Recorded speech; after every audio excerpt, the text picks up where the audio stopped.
Hello everyone. Now the clickbaity title might have you concerned, as that's not normally something that I do that hard, but I'm not kidding when I say that this is probably the best Great Axe Hatchet build in 1.05, and for Outpost Rush specifically, I'll be looking forward to testing this in Wars.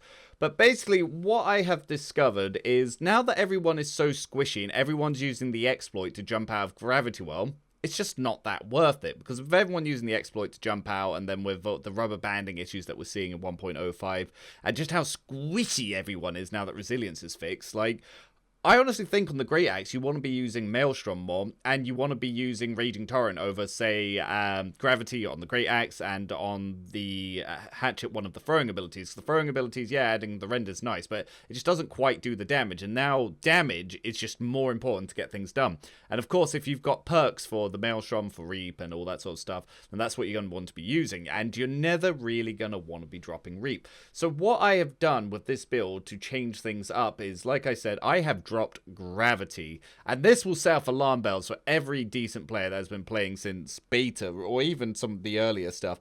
But trust me when I say that this is actually not a bad thing. You don't need it, because with one healer you can easily go 1v5, and if they don't have a healer you will burst them down in no time. I've been testing this against tanks with 250 con, and in 2 rotations I can absolutely burst them down. So in the background here I've got the Outpost Rush from when I was testing this build for the first game, and yeah, I just absolutely shredded. It was a 35 kill game, but unfortunately, going back through the footage, I only got 22 of them because the healer who was on my team was going around stealing every kill. And if you want to see that, you can see it live, because he even used a little catchphrase every time he stole a down from me.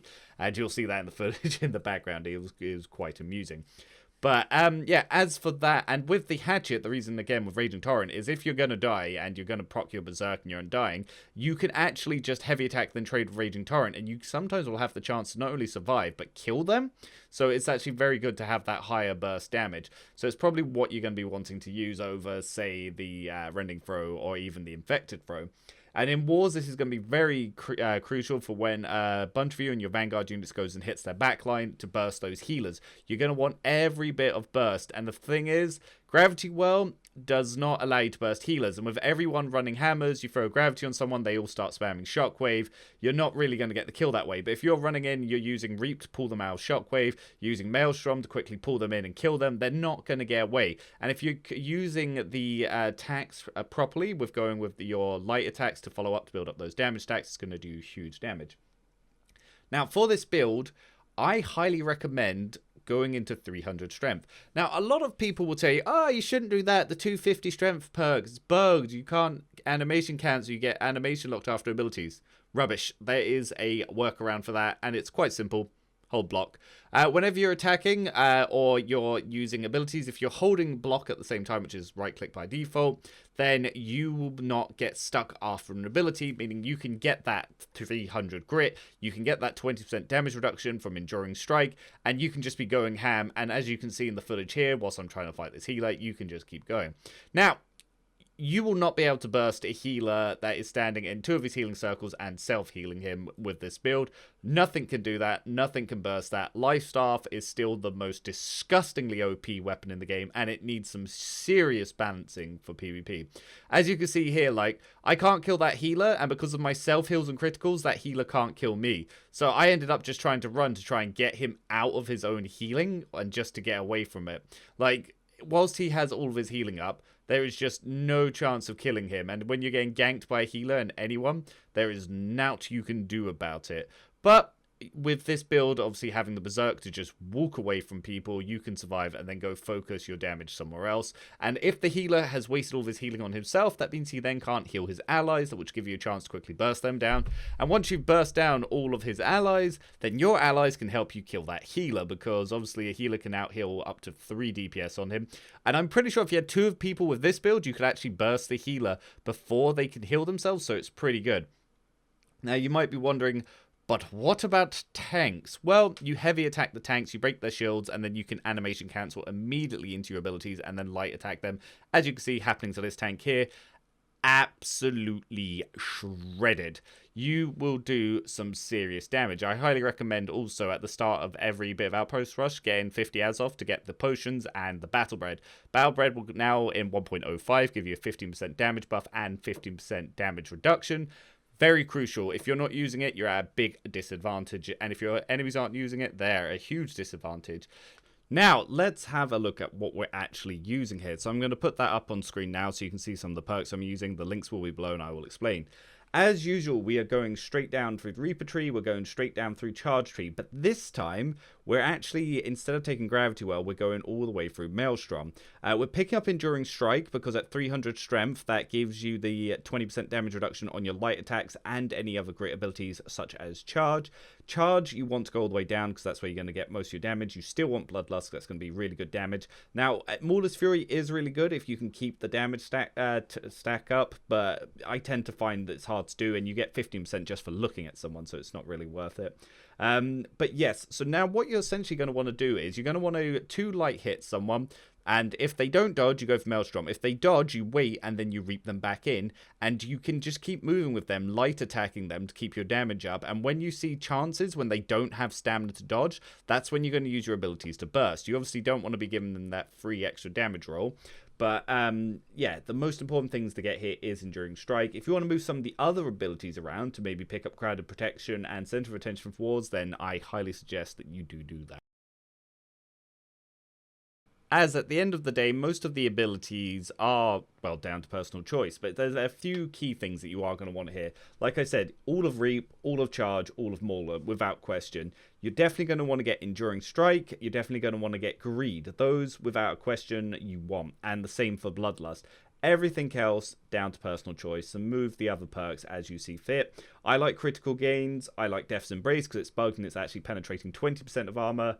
But you can Critical Condition, Keen Edge, and Feed is up to you, but with the Resilience still being a thing, I still think you should get Keen Edge. If you really want to move something, I would say Critical Condition and Feed, but I really do enjoy the self-heals, which is why I'm not using Center of Attention and Crowded Protection. But that's up to you. So that's exactly how I think you should be running the Great Axe. Now, you can use a secondary as a hammer with this, but for me, I don't think that is the optimum play. But if you do want to use the hammer, it's the same hammer build as I normally use, and I will link my builds below, so if you do want to use a hammer, you can go against that. But Hatchet with the survivability is just unbelievable.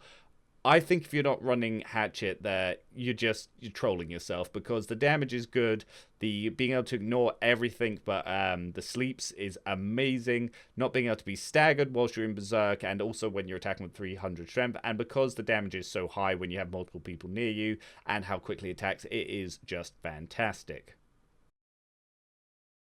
If we look at the Hatchet build that I recommend with this, what I'm going with here is pretty much all left tree with just 2 little bits on the right tree, which is for my own personal preference. You can move stuff around, but you definitely want all of Berserk, you definitely want Defy Death, and Feral Rush is actually one of your best abilities in Outpost Rush, so I highly consider taking it. Raging Torrent can sometimes be hard to hit, and it only really works on people trading, so if you do want to move something to get, say, Rending Throw, Raging Torrent, but it is one of your highest damaging abilities. But make sure you get, and I mean absolutely make sure you get the Relentless Fury if using Raging Torrent, which will give you the 30% in power after a heavy attack. And you definitely want Against All Odds, which increases your damage when people are near you. And like I said, that Feral Rush hitting someone in the back, absolutely huge. As you can see, I'm getting the 5% critical chance from the right side, and I'm also getting the stamina back in critical. Like, you can move those around, as like I said, they're not as necessary. But 100% all of Berserk, 100% Defy Death, 100% Feral Rush. It is just your best damaging ability. You hit someone in the back for that, you're doing about 3 to 4k. It is a ridiculous. And the same with Raging Torrent, like, it just does so much damage after you've done a charged heavy. So it's where I definitely think you're going to be wanting to go there. So let's talk about some more about the playstyle of this. As you can see in the photos below, I am, well, in the background, not below, but I've had to mute this because of, unfortunately, I was playing copyright music, but I will link the original VOD that you can check out raw so you can hear what I'm talking about, because this was obviously as I was testing things. But as you can see, basically what I'm doing here is I'm focusing people that look squishy. Anyone in light roll, hard trolling themselves. They, in 1.05, are just free kills. They are just free kills. If you see people trying to block you, just heavy attack them and get them. But what you want to do with this build is you want to go in deep, hit their back lines, and if you start getting focused, that's when you want to get out. If you realize you're not going to be able to get out, you're just going to turn the hatchet and you're going to trade and see if you can get any cheeky kills whilst you're waiting for your friends to come. You probably won't die that much with this build. If you play smart, this is the build that you can use to pretty much never die. And if you want to do the most damage, the AoE is huge. Like, I am out damaging mages. Like, some mages in the same game about me aren't even doing half my damage. A lot of the healers aren't healing the amount of damage that I'm managing to pump out here. As you can see, I am sometimes doing these little step cancels, but you probably don't really want to be wasting your stamina to do that. The only reason I'm doing that is because I'm using opals. So if I do 2 light attacks dodge, then I drain some of my stamina, so then I get a 15% damage boost, and that's why I'm doing that. If you're not using opals, just left click, left click, left click, left click, left click, left click, and then once they're out of stamina because they're trying to get away from you, that's when you reap them back in. That's when you then can left click into Maelstrom, and that's when you do your really big burst damage. And as you can see, you can just absolutely chase people down, and it is ridiculous how easy it is to chase people down. And if you're saving your charges to either escape or chase, that's just smart gameplay. As you can see here, having a healer backing you up, very good. You're essentially not going to die. But what you really want to be doing is identifying those targets, hitting those backlines, and then getting in with your full damage rotation, and you will just absolutely shred people. Save your abilities when they're out of stamina. I can't stress it enough. I keep repeating myself, but that's what you're going to be wanting to do. You're going to want to be moving around the battlefield smart. You're going to want to be targeting their healers, getting their healers whilst they've got their heals and their allies to either pull the heals off the allies or to kill them so they can't actually then heal their allies. Whichever way you want to do it is, it's going to change situation to situation, but if you're doing it right, you're going to be one of the biggest nuisance. If you have a buddy doing this with you, huge. If you have a healer with you, hugest. Like, you will be the bane of every team. If you've got a coordinated 5-man squad, 2 big melee hitters like this, 1 guy using hammer and gravity to CC things when you 2 go in, 1 healer and probably 1 mage, and you've got yourself a really devastating damage combo. I honestly think at 1.05 mages are nowhere near as good as they used to be. Like, you can do a lot of damage as a mage, but you're just getting out damaged by melee builds like this, and it's huge, the damage difference. Like, I can shred someone.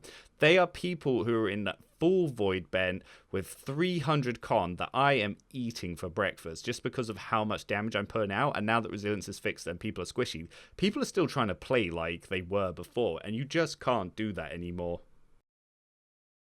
Essentially, the new meta is really high DPS builds like this, just diving into the enemy and having healers just keep you going, because it seems Sacred Ground is stacking again. I don't know if they're going to fix that anytime soon, but if you have a healer on you and you're moving in and you're just out DPSing them, they're going to die before you do. And if you have other people doing this and hitting their healers whilst you're distracting them, or you're the one hitting their backline whilst this is happening, you will absolutely shred people. Like, look at this healer. Look at that burst damage that I just did to him.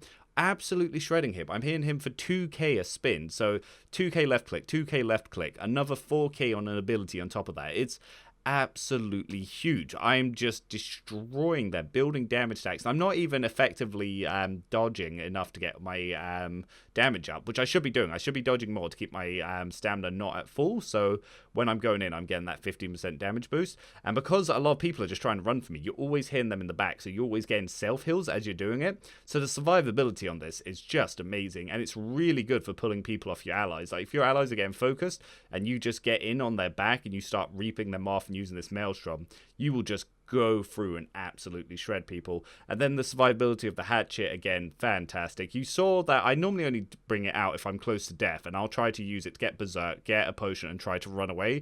If I don't have someone to heal me and I know I'm not going to get run away, I'll just turn and fight and see if I can get a cheeky kill off at the end. And that's sort of like the game plan. There's not really much more to say about this. It is dive into their backlines, shred, and it's then hit their allies, shred, get them in on you, and just absolutely shred them. Like, you can see I'm going here 1v3, then I have to sort of retreat because, well, yeah, I'm just slowly not going down here because they were getting more and more and I didn't have a healer with me. But then ally did heal me, so then I can just go straight back in and chase them. And that's what you're going to do. You're going to run in, poke, take out the high priority targets, run back out, and then go back in again. And tanky boys that used to be able to take everything, you're going to shred them. Healers that you can get with multiple people using setups like this, you will shred them. They're squishy light roll guys who think they're now DPS kings because everyone else is squishy. They're going to die before they even get more than a second left click on you. But you still got to be careful. When you're trying to close the gap against mages, you're going to want to be using your Bloodlust to kite them. You're going to want to use your Berserk to keep your sustain up. If you've got a healer, you can just run straight at them. For gear, I highly suggest using a medium dodge, which isn't medium armor. It's heavy chest, light legs, and then 1-piece heavy, 2-piece medium. And your defenses with gear buffing and flattening is almost the same as going full heavy.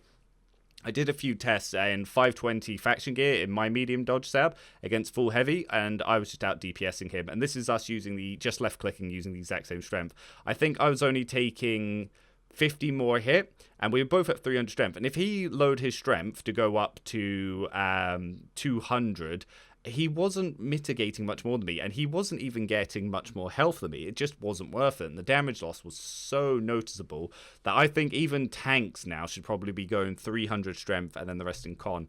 As long as you're hitting, like, say, 100 or 150 with food buff, I think that's fine. I don't know if it's working properly, but when I respec'd in a duel from 100 con to 200 con, I didn't get any armor increases. I don't know if that's because I was in a duel. I'll have to retest that later, but for now, 300 strength, absolutely amazing. Now we've got this workaround that I've explained how to do with just blocking, so you don't get animation locked on your strength attacks. You will do fantastic, and you will absolutely shred people. And as you can see here, we're absolutely dominating. There's only 2 of us queued together, so we're not even a full 5-stack, and we are just pushing in the enemy team, and we are destroying them.